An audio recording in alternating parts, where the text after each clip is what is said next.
monde est à 7 heures!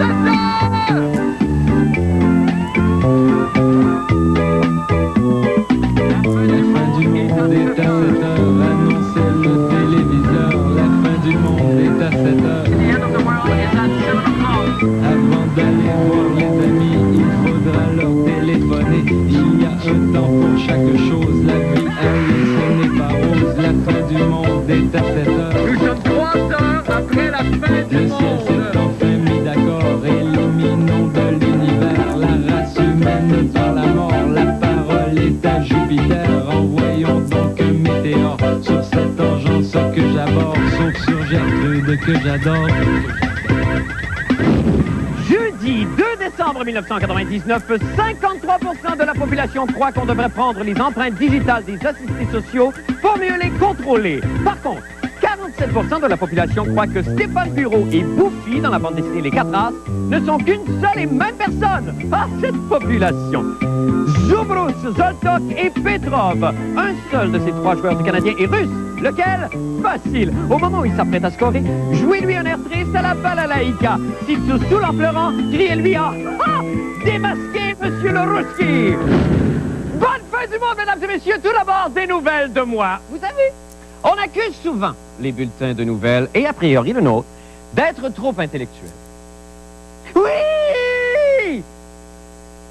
Au dernier congrès de la FPJQ, j'ai dû faire face, moi, aux critiques désobligeantes et au regard oblique de Michel Viroli.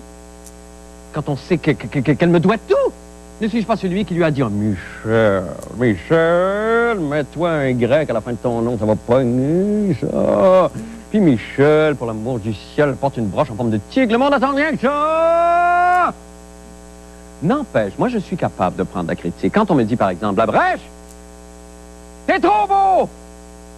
Ben, j'enquête. Alors, si on m'accuse d'être trop intellectuel, je suis prêt à remédier à la chose. Alors, aujourd'hui, je serai brut, bête, animal, biceps et huilé comme un prosciutto pour ce nouveau segment que j'ai appelé les Bodybuilding News. Eh bien, depuis 3 jours, les yeux de la planète sont rivés sur Seattle, où se déroule la réunion de l'OMC, l'Organisation mondiale du commerce. Et pour nous parler de ce qui se passe là-bas, je vais immédiatement rejoindre le titulaire de la chaire d'études socio-économiques de l'UQAM, M. Léopold Lauzon. Voici donc les... Bodybuilding News. Alors, d'abord, bonsoir, Léopold Lauzon. Merci infiniment d'avoir accepté notre invitation ce soir à la fin du... Oh, Le plaisir est pour moi, Marc.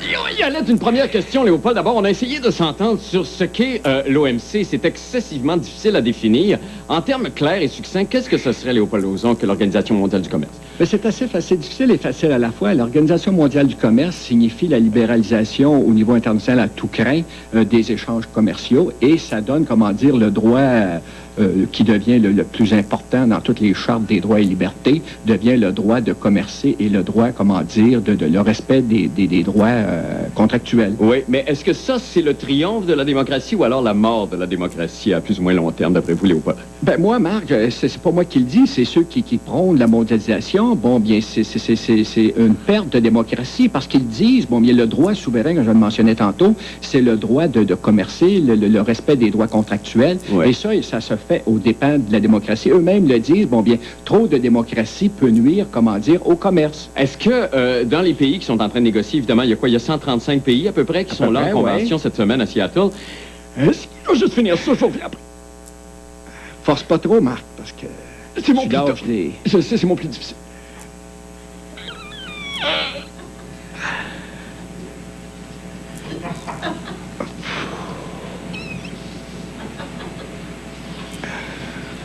OK, je vais enchaîner, là. Est-ce que donc c'est les pays les plus pauvres qui vont être perdants de ça ou est-ce qu'ils risquent de gagner quelque chose? Ou alors c'est les Américains, évidemment, et les pays riches qui vont tout ramasser à la suite des négociations? Encore une fois, là, comment dire, comme ce fut de tout temps, bon, bien, les pays pauvres, les pays en voie de développement vont y perdre grandement au niveau international. Ça, c'est un fait. Et d'autres petits pays, comme le Canada, on l'a vu déjà avec le début de la libéralisation des échanges, y perd. Mais là, même dans les petits pays, il faut voir c'est sûr qu'il va y avoir des gagnants, mais les gagnants, ça va être les transnationales et les détenteurs de capitaux qu'il y a même dans les petits pays. Alors ça, c'est finalement, c'est un mouvement irréversible, ça, d'après vous, et c'est pas l'OMC qui va y changer quoi que ce soit, même à long terme. Bien, c'est un mouvement irréversible. Personne ne s'oppose, comment dire, à l'international des échanges. Il y en a toujours eu avant la naissance de l'OMC, mais les gens sont pour l'international des échanges commerciaux, Oui. mais, comment dire, dans le respect des travailleurs et des travailleuses, dans le respect de l'environnement. Et c'est pour ça qu'il y a plusieurs groupes qui ont voulu inclure des clauses sociales. Et là, bon, bien, les experts qui négocient et plusieurs, comment dire, gouvernements s'y ont opposé vertement à inclure des clauses sociales dans le cadre des échanges commerciaux. Est-ce que les groupes qui ont manifesté cette semaine, évidemment, ils étaient plusieurs, il y avait toutes sortes de causes là-dedans, on a dit c'est vraiment une espèce de foutoir de toutes sortes de manifestants qui veulent souligner, qui veulent se faire voir sur une tribune mondiale. Ça a réussi, mais est-ce qu'eux vont en retirer quelque chose des manifestations de cette semaine, d'après vous? Ben moi, je pense qu'il y a des groupes, c'est vrai qu'il y a plusieurs groupes hétéroclites, il y a des syndicats, il y a des groupes communautaires, il y a des groupes comme Greenpeace, Amnesty International, etc., qui défendent justement des droits qu'on veut, comment dire, éliminer dans les échanges commerciaux et qui doivent être inclus dans ce type d'échange-là. OK. Ben, écoutez, Léopold, c'est tout le temps qu'on a. On vous remercie infiniment d'être passé encore une fois cette semaine. À part ça, vous, ça va bien? Moi, sur le plan physique, là, j'ai pas à me plaindre, mais là, je voudrais pas là, que, à cause que je passais à l'émission, là, comment dire, ça vient renforcer le mythe que je ne suis qu'un body. Qu'un corps, J'ai ouais. autre chose à offrir que mon corps. Oui, je comprends très bien. Moi aussi, j'ai le même problème. Merci infiniment, Léopold. On vous souhaite un merveilleux week-end. Merci bien, Marc, au plaisir. OK, merci. Merci beaucoup à Léopold Lauzon et à tout le monde d'avoir fait de ses premiers bodybuilders nous une réussite. Merci.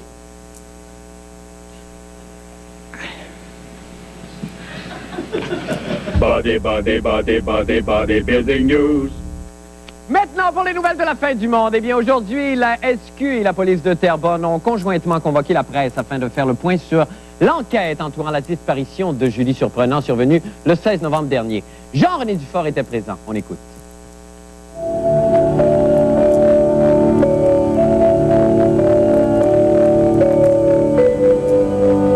Ça fait déjà 2 semaines que Julie a disparu.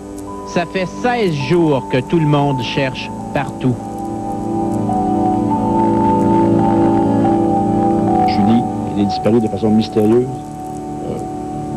d'où l'ampleur de l'enquête amorcée par la Sûreté et la police de Terrebonne. Inexpliqué, inexplicable. Pour l'instant, c'est inexplicable. Pourquoi cet enfant-là a disparu? Toutes les avenues sont bonnes.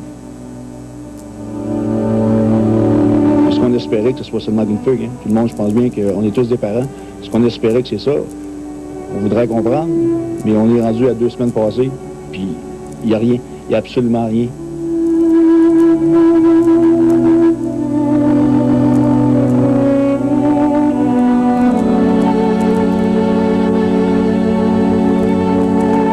Notre démarche aujourd'hui, l'objectif qui est visé dans ce point de presse-là, c'est d'identifier, si possible, localiser, et ce qu'on veut, c'est rencontrer ces 2 individus-là, qui sont les 2 dernières personnes à avoir vu Julie Surprenant.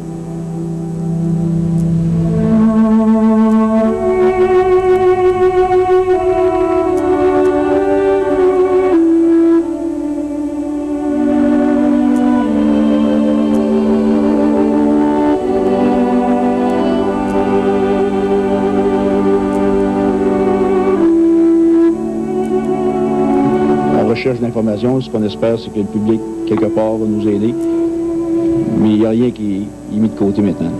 Sur les 15 personnes dans l'autobus de Julie, seulement 5 ont téléphoné à la SQ.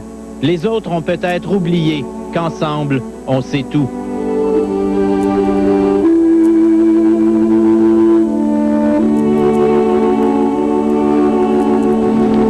Il faut aller au bout de l'enquête, il faut savoir, il faut comprendre.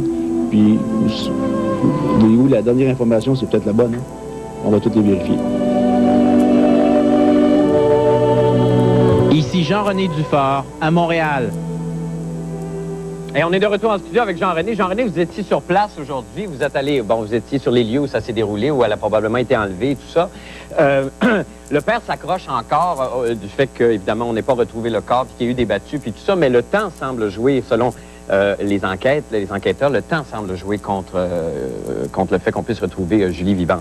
Comme on a vu, le policier mentionne qu'il n'y a aucune des hypothèses qui est écartée parce qu'on ne sait absolument rien. On sait, des brides, tu as vu les portraits robots, là, c'est pas grand-chose.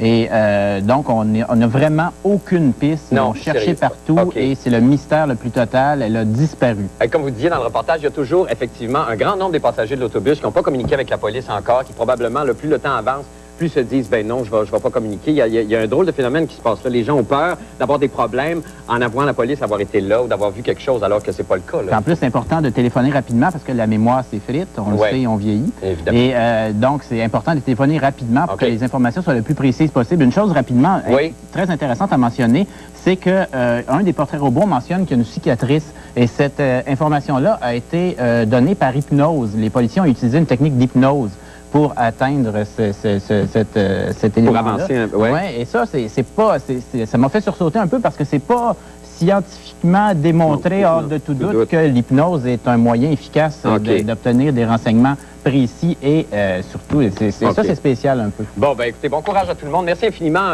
Jean-René Dufort. Nous allons faire une petite pause et nous revenons avec d'autres nouvelles. Restez avec nous.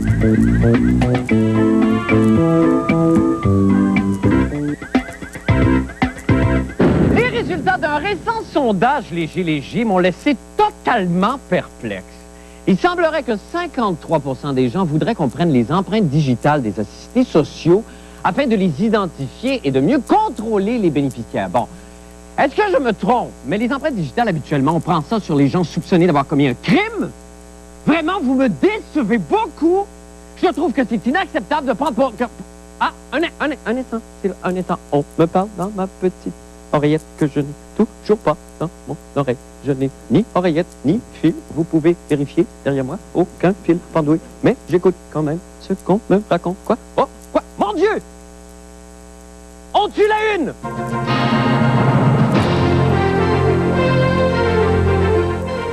Eh bien, en dernière heure, on apprend que la chanteuse québéco-belge Lara Fabian aurait une crotte de nez de la grosseur d'une Chrysler dans la narine gauche, comme le démontre une photo de la vedette internationale publiée aujourd'hui dans le Journal de Montréal, page 63, pour ceux qui voudraient vérifier à la maison. Jusqu'à présent, aucun commentaire n'a été mis dans l'entourage de la diva. Bon, alors je ne sais pas trop comment poursuivre. En tout cas, on est évidemment, toute l'équipe de la fin du monde, on est de tout cœur avec la famille de Lara. Nous retournons au cours régulier de cette émission.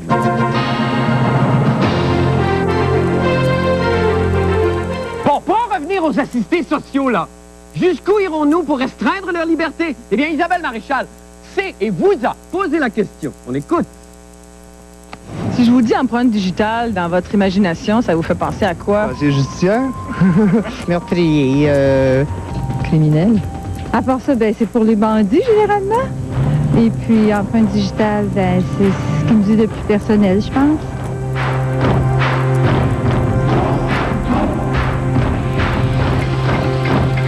Ah! 53% des Québécois sont d'accord pour que la prise d'empreinte digitale soit obligatoire pour les assistés sociaux. 53 ça peut quasiment pas. Ben là, c'est sérieux. Hein. Je trouve ça très bien. C'est encore plus sécuritaire. Absolument. Il y en a qui profitent, mais...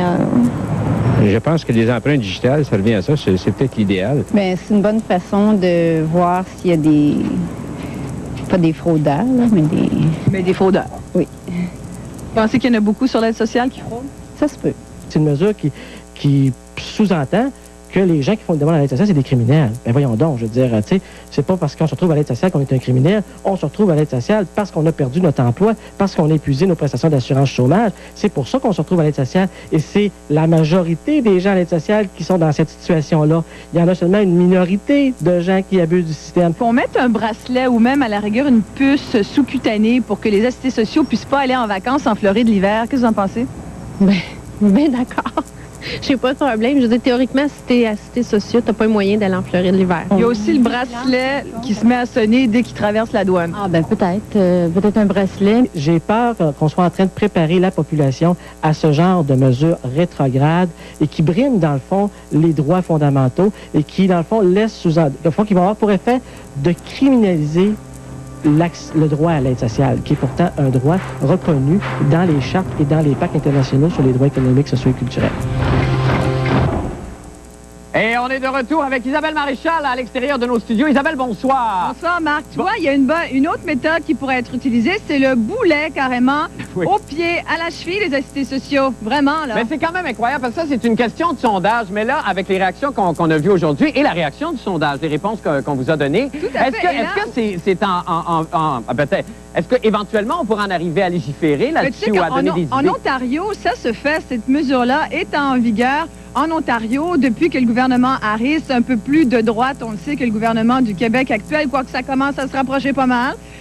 Au gouvernement donc ontarien, on a mis cette mesure-là en place parce qu'on trouvait qu'il y avait trop d'abus. Mais tu sais, les abus, même le ministère de la Solidarité avoue que c'est à peine 4 des gens. En fait, c'est 3,6 des gens en moyenne. Et il n'y a jamais vraiment eu d'études vraiment très, très sérieuses là-dessus. Mais quand même, on est capable de documenter que c'est vraiment très marginal. La majorité des gens qui touchent, il faut le dire, la prestation de base est de 481 $. La prestation moyenne est de 502 $. C'est la misère, l'aide sociale. C'est pas le party. Bon, alors ça passera pas, là, c'est ça que vous nous dites finalement. Mais j'espère que non, mais c'est très dangereux de voir la réaction des gens comme ça. Il faut vraiment se faire un petit examen de conscience. Excusez-moi Isabelle, d'abord je vous dis merci, mais un instant parce que j'ai des développements au sujet de ce qui est maintenant devenu le Getty Gate. Eh bien, il semblerait que de peur de compromettre sa carrière aux États-Unis, Lara Fabian aurait fait venir un groupe de spécialistes pour la moucher. Bon, rappelons que ce sont les mêmes qui sont chargés de moucher Céline Dion partout en Europe avant ses spectacles. Alors écoutez, évidemment, on se croise les doigts. Hein? Là-dessus, le moment est venu où je n'ai d'autre choix que de vous présenter la Minute Motion. Gâtez-vous. Êtes-vous prêt pour le bug? Avec ses caméras cachées, le ministère du bug enquête. Ce qu'on veut faire, c'est un petit test avec votre appareil téléphonique. La journée de l'an 2000, le premier de l'an 2000. Oui, la journée de l'an 2000. Il peut y avoir de la suite focalyptique dans les lignes. Lorsqu'on parle au téléphone, il y a certaines syllabes dans les mots qui peuvent agir. Oui. On va essayer maintenant avec pois chiche. Pois chiche. Pois chiche. Allez-y.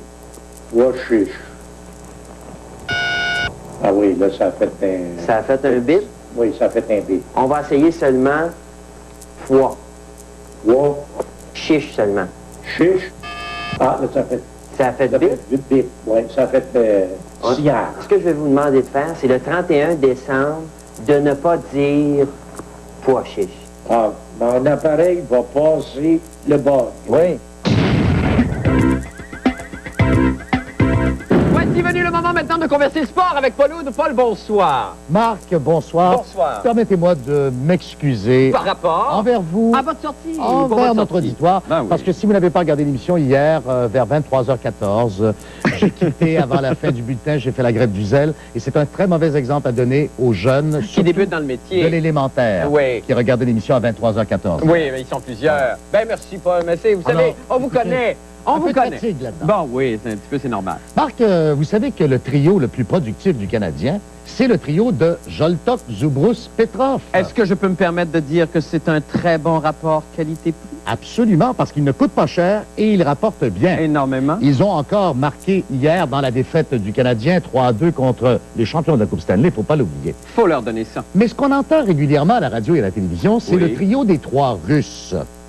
Ah-ha! Et là, il y a erreur. Oui, OK. Alors, c'est ça que vous allez nous démontrer ce soir, si je comprends bien. Grâce à la collaboration du service de l'ingénierie, je vous présente une carte ici et dans un petit exposé très simple à comprendre. D'accord. Un peu comme le faisait René Lévesque à l'époque de Point-de-Mire. Ah, la belle époque. J'aimerais vous expliquer justement la différence entre les trois joueurs Zubrus, Zoltok et Petrov. D'accord. Nous sommes ici en Europe de l'Est. Ah, boy. La Finlande au nord avec Helsinki, la Suède, Saint-Pétersbourg, anciennement Leningrad. Il y a trois pays qu'on appelle pays baltes. Oui. L'Estonie au nord, au centre la Lettonie et au sud la Lituanie. D'accord. Nous sommes grosso modo à environ 7773 km de Lachenay. Et Gaïa, c'est très loin. Voilà. La Barbade, là-dedans? C'est encore beaucoup plus au sud. D'accord. Et au sud-ouest. D'accord. Allons ici, de l'autre côté de la frontière, lettonne et estonienne, et débute l'immense fédération de Russie et ses 17 millions de kilomètres carrés. On retrouve donc le petit Oleg Petrov, qui, lui, est né à Moscou. Ah, c'est donc lui, Paul! Oleg Petrov est le russe. D'accord. Dans le cas, cependant, de Sergei Zoltok, qui a marqué hier soir, il vient de Riga, la capitale de la Lettonie. D'accord. C'est donc un letton. D'accord. Comme on appelle ici du brass au Québec, un laiton. Et bien entendu, à Riga, Sergei Zoltok fredonnait lorsqu'il était jeune la célèbre chanson « C'est en venant de Riga, sud-vent. Juste au sud se trouve la Lituanie. D'accord. Quel est le plus célèbre Québécois originaire de Lituanie? Ben, mon Dieu. On l'a eu comme reporter d'un soir. Ben, c'est lui.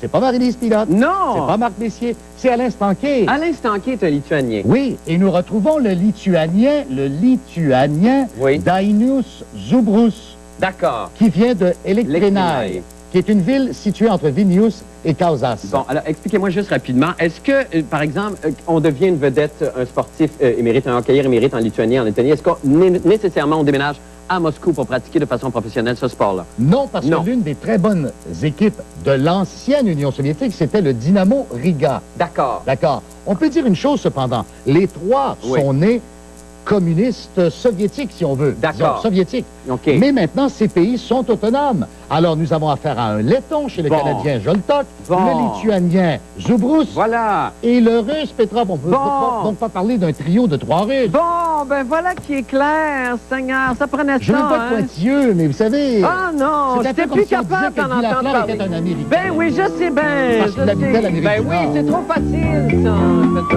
Merci beaucoup, nous allons faire une pause. Coup d'œil au temps qu'il fera avec notre météorologue amateur de la semaine, le bûcheron François Beauchamp. François, bonsoir. Bonsoir, Marc. Oh, quel joli tableau. Est-ce que vous êtes dans un parc municipal, François? Oui. Est-ce que c'est un sapin de la ville? Oui. Ah, vous allez le couper pour nous. On va couper le sapin pour la météo. Allez-y, on vous regarde.